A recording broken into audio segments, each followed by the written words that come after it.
Welcome, जय हिंद प्यारे दोस्तों, फॉर्मेटिव स्टडी में आपका स्वागत है। आज इस वीडियो लेक्चर में हम आप लोगों के लिए लेकर आए हैं मैथ का मॉडल पेपर। इसमें हमने हर टाइप के क्वेश्चन रखे हैं जो कि आपकी परीक्षा में पूछे जा सकते हैं। तो सबसे पहले आप लोगों को समझ लेना है कि आपका देखिए पेपर ऐसे ही मिलेगा। इसमें आपको सबसे पहले ऊपर लिखना होगा अनुक्रमांक यानी रोल नंबर डालना होगा। फिर आपको पेपर पर देखिए आपका आपका नाम लिखना होगा, ठीक है। और इसमें देखिए आपका जो मैथ का पेपर होता है ये 1 घंटे का पेपर होगा। 25 नंबर का इसका पूर्णांक होता है। अगर 12 से 1 भी नंबर कम हुए तो देखिए बैक लग सकती है, ठीक है। और टोटल क्वेश्चन आपको 18 क्वेश्चन करने होंगे। बहुविकल्पी प्रश्न होते हैं, अतिलघुत्तरी प्रश्न होते हैं और लघुत्तरी प्रश्न होते हैं। ये सारी चीजें आप पहले से भी जानते हैं, लेकिन हम फिर भी बता रहे हैं क्योंकि पेपर जस्ट आपके आने वाले ही हैं, तो आपको बहुत अच्छे से बहुत ही सावधानी से तैयारी करनी है। ये क्वेश्चन देखिए, सारे क्वेश्चन आपको सॉल्व करना है, क्लास को स्किप नहीं करना है क्योंकि हर टाइप के क्वेश्चन रखे गए हैं। देखिए, ये सारे प्रश्न आपको बहुत अच्छे से सॉल्व करना है, जिससे कि आपकी तैयारी और अच्छी हो जाएगी और आपको पता चलेगा कि आपका अगर इस टाइप का पेपर आ गया, तो आप कितने नंबर ला सकते हैं, ठीक है? आपकी तैयारी कितनी है, ये सारी चीज़ें आपकी तैयार हो जाएँगी, ठीक है? आप अपना खुद का टेस्ट समझ लीजिए आप दे रहे हैं, तो आपको ईमानदारी से पूरा पेपर सॉल्व करना है। तो चलिए बिना देरी किए हुए क्लास को स्टार्ट करते हैं। उससे पहले आपने वीडियो को लाइक नहीं किया है, तो लाइक कर दीजिए, चैनल को सब्सक्राइब नहीं किया है, तो सब्सक्राइब कर दीजिए। सबसे पहले हम देखिए बहुविकल्पी प्रश्न करेंगे, ठीक है? 5 क्वेश्चन आते हैं ऑब्जेक्टिव टाइप, ठीक है? तो देखिए क्वेश्चन नंबर 1 है 0.025, इसका क्या है प्रतिशत रूप होगा, यानी इसको प्रतिशत में चेंज करना है। तो देखिए सबसे पहले आपको इस दशमलव को हटाना है। जब दशमलव को आप हटाएँगे तो लिखिए 1 और दशमलव के बाद 3 अंक हैं, 3 जीरो लगा दीजिए, ठीक है? अब इसको क्या करना है देखिए प्रतिशत में जब चेंज करना है, अब देखिए भिन्न बन गया, ये बन गया देखिए 25/1000, ये भिन्न रूप हो गया। और भिन्न को हमने बताया था कि जब भी आपको प्रतिशत में चेंज करना है तो 100 से गुणा कर देना है, ठीक है। अब आपको इसको 100 से जब गुणा कर देंगे ये प्रतिशत में चेंज हो जाएगा। देखिए ये दो जीरो से ये दो जीरो कट जाएंगे, ठीक है। ये 10 से जब आप भाग करेंगे तो आ जाएगा 2.5%। तो राइट ऑप्शन होगा देखिए सी ऑप्शन सही होगा, यानी 2.5। तो चलिए अगले क्वेश्चन पर आते हैं। 6 और p का योगफल है, यानी योगफल कह रहा है, तो देखिए इन दोनों को जोड़ देना है, यानी 6 प्लस p। तो देखिए कौन सा ऑप्शन सही है, बी ऑप्शन, 6 प्लस p। अगला क्वेश्चन है देखिए, दो समान भुजा वाले त्रिभुज को कहते हैं, यानी जिसकी दो भुजाएं बराबर हों, उस त्रिभुज को क्या कहते हैं, उसे हम कहते हैं देखिए समद्विबाहु त्रिभुज, ठीक है। वो कौन सा त्रिभुज होता है, समद्विबाहु। और समबाहु त्रिभुज वो होता है जिसकी सभी भुजाएं बराबर होती हैं, ठीक है। और विषमबाहु त्रिभुज कौन सा होता है, तो देखिए जिसकी सभी भुजाएं अलग अलग हों उसे हम कहते हैं विषमबाहु त्रिभुज, ठीक है। चलिए अगले क्वेश्चन पर आते हैं कि किन्हीं दो बिंदुओं को मिलाने वाले रेखाखंड को कहते हैं, यानी वृत्त है देखिए इस प्रकार कोई, और किन्हीं दो बिंदुओं को मिलाने वाले रेखाखंड, यानी दोनों ओर परिधि को अगर छू रहा है, ठीक है, कोई रेखाखंड, तो इसे कहते हैं जीवा। ये क्या है, जीवा। तो देखिए कौन सा ऑप्शन सही है, जीवा। अगला क्वेश्चन है देखिए, पदों X square Y comma X Y square minus X Y square comma minus X square Y में सजाती पद हैं, यानी इसमें हमको बताना है कि सजाती पद कौन से हैं। तो देखिए एक्स स्क्वायर वाई और माइनस एक्स स्क्वायर वाई, ये हैं सजाती पद, ठीक है। तो चलिए अब हम आते हैं अतिलघुत्तरी प्रश्नों पर। तो क्वेश्चन नंबर 6 है, सीमेंट की बोरी की कीमत 300 से बढ़कर 375 रुपए हो जाती है, तो कीमत में कितने प्रतिशत की वृद्धि हुई, ठीक है। तो पहले हम देखते हैं इसमें वृद्धि हुई कितनी। तो देखिए वृद्धि बराबर, लिख लीजिए वृद्धि बराबर, पहले थी देखिए 300 और अब हो गई 375, यानी 375 माइनस 300, ठीक है। तो कितना हुआ, 75, यानी 75 रुपए की वृद्धि हुई है। लेकिन सवाल में क्या कह रहा है, हमें प्रतिशत वृद्धि चाहिए, तो लिख दीजिए देखिए प्रतिशत वृद्धि, प्रतिशत में वृद्धि देखिए वृद्धि कितनी हुई, 75 बटे पहले कीमत कितनी थी 300, तो 300 से इसको कर दीजिए भाग, ठीक है, गुणे 100, क्योंकि हमें प्रतिशत में मान चाहिए, ठीक है। तो ये दो जीरो से देखिए ये दो जीरो कट जाएंगे, इसको डिवाइड करिए, तो देखिए 3 दूनी 6 और 3 पचे 15, यानी 25% की वृद्धि हुई है, ठीक है। कितना आंसर होगा, 25%। तो चलिए अगले प्रश्न पर आते हैं। अगला क्वेश्चन है 5x-4 की पूर्ववर्ती संख्या लिखिए। देखिए ये क्वेश्चन काफी इंपॉर्टेंट है। अगर क्वेश्चन देखिए थोड़ा सा चेंज हुआ या टफ हुआ तो इस टाइप का पूछा जा सकता है। ये नहीं कि आपको सिंपल संख्याएं दे देगा कि 80 की पूर्ववर्ती या अनुवर्ती संख्या बताइए। तो इसको समझिए, 5x-4 की पूर्ववर्ती, पूर्ववर्ती मतलब इससे पहले की संख्या, जैसे हम कहें 80 की पूर्ववर्ती संख्या तो एक घटा दीजिए, तो यानी ये क्या है 79, ठीक है। और कहें कि 80 की अनुवर्ती संख्या तो 80 में एक जोड़ दीजिए, ये हो जाता है 81, यानी अनुवर्ती हो गई। तो हमें निकालना है पूर्ववर्ती, तो इसमें से एक घटाना होगा। तो देखिए 5x माइनस 4 और माइनस 1, तो ये कितना हो जाएगा 5x माइनस 5, ये आपका आंसर हो जाएगा। ठीक है, यानी 5x माइनस 4 की पूर्ववर्ती संख्या क्या है 5x माइनस 5। ठीक है, चलिए अगले प्रश्न पर आते हैं। अगला क्वेश्चन है, यदि एक वर्ग का विकर्ण 3√2 है तो इसका क्षेत्रफल कितना होगा। यानी देखिए पहले आपको समझना होगा कि वर्ग की जो भुजाएं होती हैं सभी बराबर होती हैं। ठीक है, और वर्ग का ये जो विकर्ण है ये दिया है 3√2। तो सबसे पहले हमें भुजा पता करनी होगी, क्योंकि जब हम भुजा पता करेंगे, ठीक है, तभी हमें पता चलेगा कि इसका क्षेत्रफल कितना है, क्योंकि इसकी भुजाएं सभी क्या होती हैं बराबर होती हैं। देखिए वर्ग का विकर्ण क्या होता है, वर्ग का विकर्ण बराबर होता है a√2। ठीक है, यानी a रूट मतलब क्या है कि भुजा, अगर मान लें हम a ये सभी भुजाएं क्या हैं a हैं, तो इसका विकर्ण क्या हो जाएगा a√2। सवाल में देखिए विकर्ण दिया है 3√2 बराबर a√2। तो √2 से देखिए √2 कट जाएगा, a बराबर आ जाएगा 3, यानी a क्या है यानी भुजा। तो भुजा कितनी आ गई, भुजा आ गई देखिए 3। अब हमें निकालना है इसका क्षेत्रफल। तो क्षेत्रफल होता है, देखिए वर्ग का क्षेत्रफल होता है भुजा का स्क्वायर। वर्ग का क्षेत्रफल बराबर ये होता है भुजा का स्क्वायर। तो भुजा कितना है 3 सेंटीमीटर, 3 का वर्ग कर दीजिए तो ये हो जाएगा 3 × 9 सेंटीमीटर स्क्वायर, ये होगा आंसर। ठीक है, चलिए अगले क्वेश्चन पर आते हैं। देखिए अगला सवाल दिया है, यदि भाजक 483 भागफल 403 तथा शेषफल 50 हो तो भाज्य ज्ञात कीजिए। तो देखिए इसका फार्मूला होता है, ये पहले समझिए, भाजक, ठीक है, यहाँ पर लिखा जाता है भाज्य, इधर होता है भागफल। ठीक है, और इसके बाद जो आप घटाने के बाद प्राप्त होता है इसे हम कहते हैं शेषफल। आपको ऐसे याद रखना है, इसी से आपका फार्मूला बन जाएगा। हमें चाहिए क्या भाज्य। तो देखिए भाज्य कैसे निकाला जाता है, भाज्य बराबर होता है भाजक गुणे भागफल, इसका इसका गुणा किया जाता है और शेषफल को जोड़ लिया जाता है। तो देखिए भाजक गुणे भागफल, भागफल प्लस शेषफल।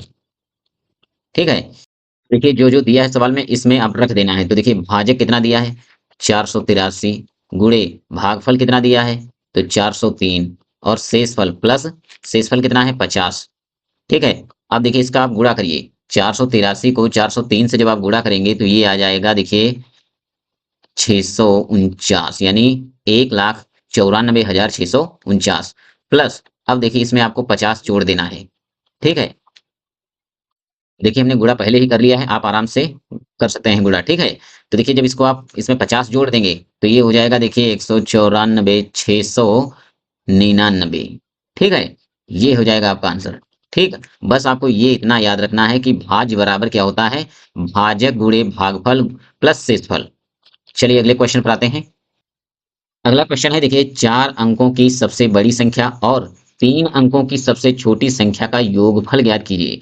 तो देखिए 4 अंकों की सबसे बड़ी संख्या 9,999 होती है। देखिए 4 अंक हैं 1 2 3 4, और कह रहा है 3 अंकों की सबसे छोटी संख्या, तो 3 अंकों की सबसे छोटी संख्या होती है 100। इसका योगफल आपको निकालना है। तो देखिए ये हो जाएगा 9, ये 9, ये 10 और ये 10। ठीक है, तो चाहे अंतर कहे चाहे योगफल कहे, जो सवाल में आपको कहे, ठीक है, बस उसी हिसाब से करना है। बस आपको ये पता होनी चाहिए कि 4 अंकों की छोटी संख्या कौन सी होती है, 4 अंकों की सबसे बड़ी संख्या कौन होती है। ठीक है, ये सारी चीजें हम देखिए जब चैप्टर वाइज पढ़ रहे थे तो सब चीज बता चुके हैं। तो अगर आपने अभी तक चैप्टर वाइज नहीं पढ़ा है तो एक बार जरूर पढ़ लें, प्लेलिस्ट बनी हुई है। ठीक है, अभी काफी टाइम है, अगर अभी से आप रिवीजन करेंगे अच्छे से तो आप अभी भी अच्छे से तैयारी कर सकते हैं।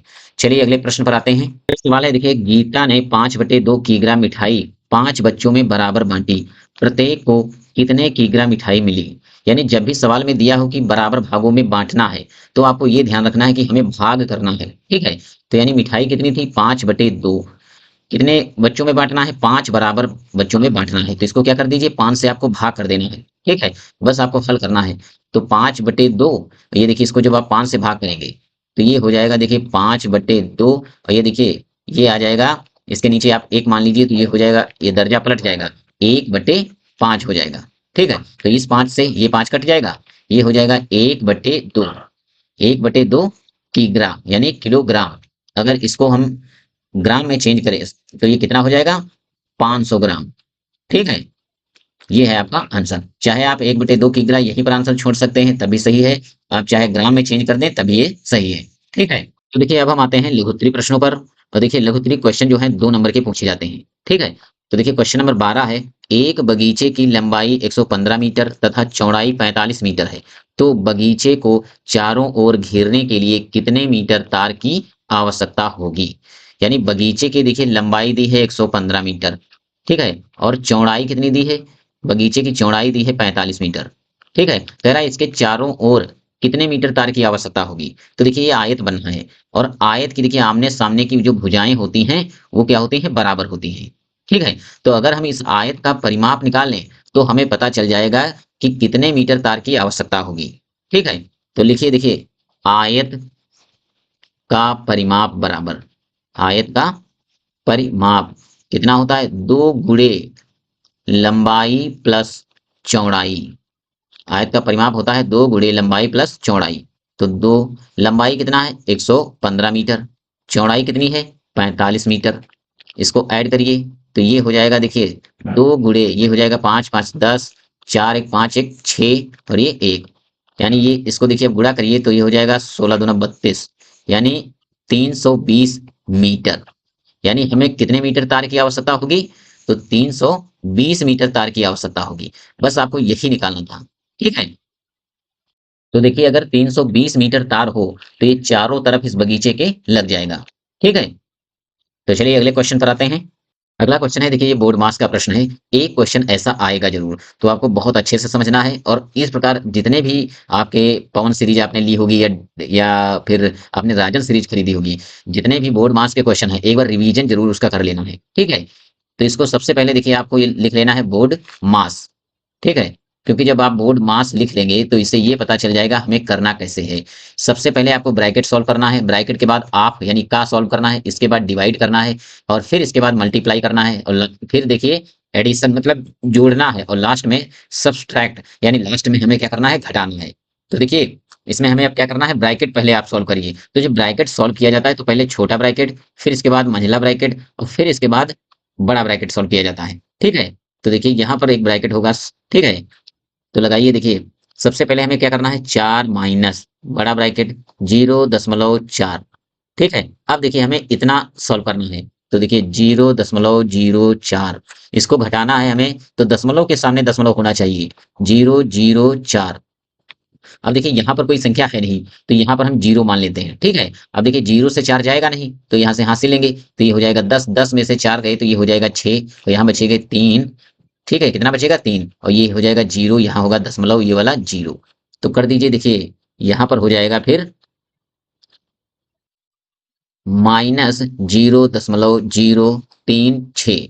ठीक है, प्लस अब देखिए इतना सॉल्व करिए, 2 माइनस 0.9, तो देखिए 2 में से आपको कितना घटाना है, 0.9, यानी 0.9। तो यहाँ पर देखिए दशमलव लगा दीजिए, इसके बाद एक 0 बढ़ा दीजिए। ठीक है, अब देखिए यहाँ पर आपको जब घटाना होगा तो देखिए 10 यहाँ से हासिल लेना पड़ेगा, तो हो जाएगा 10, 10 में से 9 गए तो 1, और यहाँ पर बचा 1, 1.1, तो ये हो जाएगा 1.1। अगला स्टेप में देखिए आपको क्या करना है, 4 माइनस, अब ये बड़ा ब्रैकेट सॉल्व करना है, इसको इतना। ठीक है, तो 0.4 में से आपको घटाना है कितना, 0.036। देखिए यहाँ पर कोई अंक नहीं है ना यहाँ पर, तो एक 0 यहाँ पर भी बढ़ा दीजिए, एक 0 यहाँ पर। अब देखिए घटाइए, तो देखिए यहाँ से हासिल लीजिए, हो जाएगा 10, 10 में से 6 गए तो ये बचेगा 4, यहाँ हो जाएगा 9, 9 में से 3 गए तो ये हो जाएगा 6, यहाँ बचेगा 3, और ये दशमलव और ये 0। ठीक है, तो माइनस हो जाएगा 0.364 और प्लस 1.1। अब आपको क्या करना है, देखिए प्लस वाले को एक साथ जोड़ लेना है, तो देखिए ये 4 और 1.1 जुड़ जाएगा तो ये हो जाएगा 4 दशमलव, सॉरी ये हो जाएगा 5.1, माइनस कर दीजिए 0.364। ठीक है, जब आप इसको देखिए घटाएंगे तो कैसे घटाना है, लिखिए देखिए 5.1 घटाना कितना है, तो 0 दशमलव के सामने दशमलव होना चाहिए, 364। अब देखिए 6 के यहाँ, 1 के नीचे 3 है लेकिन यहाँ 6 और 4 के ऊपर कुछ नहीं है, तो यहाँ पर भी 0 बढ़ा दीजिए, एक 0 यहाँ। अब घटाना देखिए आसान हो जाएगा, तो देखिए यहाँ होगा 10, 10 से 6 4 जाएंगे तो ये बचेगा 6, और यहाँ हो जाएगा 9, 9 में से 6 जाएंगे तो ये होगा 3, और यहाँ कितना हो जाएगा देखिए 0। ठीक है, तो फिर यहाँ से लीजिए तो ये हो जाएगा 10, 10 में से 3 गए तो ये हो जाएगा 7, यहाँ 10 ये हो जाएगा 4। तो उत्तर हो जाएगा देखिए 4.736। तो देखिए सवाल बहुत इजी है, ठीक है, लेकिन बस इसमें क्या है, दशमलव अंक का घटाना है। आप अगर दशमलव का घटाना अच्छे से जानते हैं, जोड़ना, तो ये सवाल आपसे गलत नहीं होगा। इस सवाल की आपको 3-4 बार प्रैक्टिस करना है, क्योंकि अगर पेपर में ये आ गया तो देखिए वहां इतना ज्यादा प्रेशर होता है कि क्वेश्चन आता हुआ भी कभी कभी गलत हो जाता है। तो इस टाइप के क्वेश्चन जब भी मिले तो उनको 3-4 बार लगाना है। चलिए अगले क्वेश्चन पर आते हैं।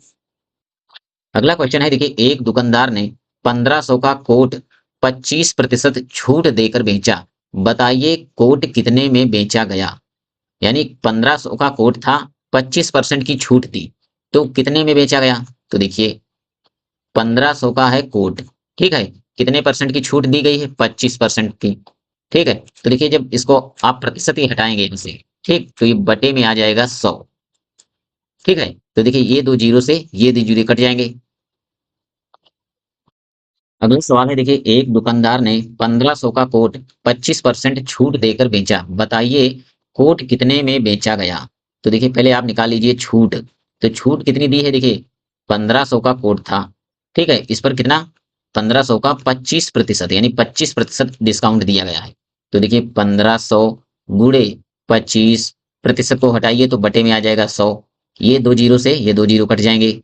तो जब इसका आप गुणा करेंगे, 15×5 = 75 के 5, 15×2 = 30, 7 37, ये 375, यानी छूट कितने रुपए की है, 375 रुपए की। ठीक है, और कोट पहले कितना था, तो देखिए 1500 का कोट था, माइनस कर दीजिए ये 375 रुपए। तो जब आप 375 रुपए घटा देंगे तो ये इसको क्या करना है, घटाना है। तो ये हो जाएगा देखिए 5, और ये जाएगा तो यहाँ होगा 2, और ये देखिए 4 में से 3 निकल जाएंगे तो 1, 1, यानी कितना हो जाएगा, देखिए कोट का विक्रय मूल्य, तो लिख दीजिए विक्रय मूल्य, विक्रय मूल्य 1125 रुपए। ये हो जाएगा आंसर। ठीक है, ये दो संख्याओं का महत्तम समापवर्तक, यानी इसका देखिए एचसीएफ दिया है, ठीक है, और लघुत्तम यानी एलसीएम लासा दिया है, ठीक है, 5 और 175। कह रहा है यदि दो संख्याओं का अनुपात दिया है 5:7, तो बड़ी संख्या का मान, यानी देखिए ये संख्याएं नहीं दी हैं, अगर संख्याएं दी होती तो हम बहुत आसान था। इसका फार्मूला होता है, देखिए पहली संख्या गुणे दूसरी संख्या, ठीक है, बराबर होता है एलसीएम गुणे एचसीएफ। इस फार्मूले में आपको रख देना होता है, ठीक है। लेकिन जब हमें संख्याएं पता होंगी, एलसीएम और एचसीएफ तो दिया है लेकिन हमें संख्याएं नहीं पता है, संख्याओं का अनुपात पता है। तो इसमें देखिए मान लीजिए, तो देखिए माना पहली संख्या कितनी है, पहली संख्या है देखिए 5x, इसमें कांस्टेंट शामिल कर लीजिए, यानी x शामिल कर लीजिए, तो ये 5x हो गई संख्या। और दूसरी संख्या कितनी है, दूसरी संख्या है 7x। ठीक है, अब इस फार्मूले में आपको रख देना है। तो पहली संख्या देखिए 5x गुणे दूसरी संख्या ये 7x बराबर एलसीएम कितना है, तो देखिए एलसीएम दिया है 175, एचसीएफ कितना है 5। ठीक है, तो 7×5 = 35, एक्स स्क्वायर बराबर 175 गुणे 5, एक्स स्क्वायर बराबर देखिए 35 को उधर ले जाएंगे बराबर के, तो ये बटे में आ जाएगा 175 गुणे 5 बटे 35। 5 से काटिए, देखिए 5 करना 5, 5 सते 35। अब देखिए 7 से कट जाएगा, 7 दूनी 14 और 7 5 35। तो देखिए ये आ जाएगा एक्स स्क्वायर बराबर आ जाएगा 25। तो देखिए एक्स बराबर निकालिए, तो देखिए x बराबर आ जाएगा ये √25, तो ये हो जाएगा 5। x का मान कितना आ गया, 5। अब हमें संख्याएं पता करनी है, ठीक है। अगर हम संख्याएं पता कर लें तो हमें पता चल जाएगा कि कौन सी बड़ी संख्या कौन सी छोटी। तो देखिए बड़ी संख्या है ये 7x है, और ये छोटी संख्या 5। तो देखिए यहाँ पर लिखा है 7x, ठीक है, तो आपको x का मान रख देना है। तो 7 गुणे x, x कितना आया 5, तो ये हो जाएगा 7 × 5 = 35। ठीक है, ये है आपका आंसर। ठीक है, अगर कहता छोटी संख्या तो यहाँ पर रख देते 5 गुणे 5, तो 25 आ जाता। चलिए अगले क्वेश्चन पर आते हैं। अगला सवाल है, व्यंजक x² - 5x + 4 में से व्यंजक 3x² - 6x + 3 को घटाइए। ये देखिए घटाना है, तो देखिए x² - 5x + 4 माइनस लगा दीजिए, घटाना है 3x² - 6x + 3। तो देखिए x² - 5x + 4 माइनस से देखिए जब ब्रैकेट खुलेगा तो ये हो जाएगा 3x², और ये देखिए माइनस का है तो इससे जब गुणा होगा तो माइनस माइनस तो ये हो जाएगा प्लस 6x, और ये माइनस जाएगा इससे गुणा करेगा तो ये माइनस का 3 हो जाएगा। अब देखिए सजाती पदों को क्या करना है, आपस में घटाना है। ठीक है, तो देखिए x² और यहाँ है माइनस का 3x², तो 3x² में से एक x² निकल जाएगा तो ये बचेगा 2x²। फिर देखिए यहाँ है माइनस का 5x, यहाँ है 6x, तो 6 में से 5 निकल जाएंगे तो ये बचेगा x। ठीक है, फिर देखिए यहाँ है 4 और यहाँ है 1, 4 सॉरी यहाँ है 3, 4 में से 3 निकल जाएंगे तो ये बचेगा प्लस का 1। ये हो जाएगा आंसर। ठीक है, चलिए अगले क्वेश्चन पर आते हैं। अगला सवाल है, एक व्यक्ति अपनी आय का 1/4 भाग व्यक्तिगत खर्च में, 1/2 भाग घरेलू खर्च में तथा 1/5 भाग बच्चों की शिक्षा पर व्यय किया, यानी व्यय कर दिया, तो उसके पास कितना भाग बचा। जब भी देखिए इस प्रकार भिन्न वाला सवाल दिया हो कि 1/5 भाग खाने पर खर्चा किया, 1/2 भाग शिक्षा पर खर्च किया, तो देखिए टोटल आय हमें 1 रुपया मान लेना है। तो देखिए माना आय बराबर कितना होता है, 1 रुपया। आय कितनी है उसकी, 1 रुपये।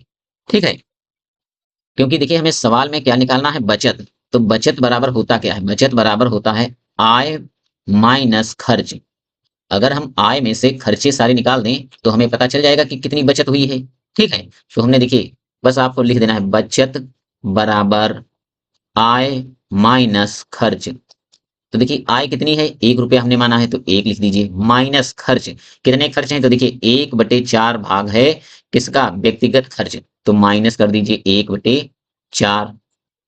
ठीक है, इन सभी खर्चों को क्या करना है, जोड़कर और 1 में से घटा देना है। ठीक है, तो 1/4 प्लस 1/2 प्लस 1/5, ये सारे खर्चों को जोड़कर 1 से क्या कर देना है, घटा देना है। तो 1 माइनस, देखिए इसका जब आप एलसीएम लेंगे तो ये कितना आ जाएगा, ये हो जाएगा 20। ठीक है, इसका एलसीएम कितना आएगा, 20 आएगा। 4 पंचे 20 तो ये हो जाएगा 5 प्लस 2 ताहम 20 तो ये हो जाएगा 10, 5 चक्कू 20 ये आ जाएगा 4। ठीक है, अब देखिए अगला स्टेप है 1 माइनस 5 4 9 और 10 19, 19/20। तो देखिए 20 से करना 20 माइनस 19/20, तो ये आ जाएगा 1/20। ठीक है, उसकी बचत कितनी है, 1/20। ये है बस आंसर। ठीक है, तो देखिए सवाल में हमें क्या चाहिए था, उसकी बचत चाहिए थी। तो बचत कितनी है, देखिए 1/20। ठीक है, जब भी देखिए इस प्रकार भिन्न वाला सवाल दिया होगा आपको आय 1 रुपया ही माननी है, नहीं तो अगर आप x मानकर सॉल्व करेंगे तो थोड़ा कठिन हो जाएगा, या आप 100 मान कर करेंगे तो थोड़ा और भी बड़ा हो सकता है, और इस प्रकार देखिए आपका सवाल बहुत आसानी से लग जाएगा। ठीक है, चलिए अगले क्वेश्चन पर आते हैं हम। अंतिम सवाल है, देखिए अजय के घर से बाजार 11.5 किलोमीटर दूर है, तो यहाँ पर लिख दीजिए अजय का घर है, फिर देखिए क्या है, बाजार है, फिर है उसका विद्यालय यानी स्कूल। ठीक, अब सवाल में जो जो दिया है लिख दीजिए। घर से बाजार यानी यहाँ से यहाँ की दूरी है 11.5।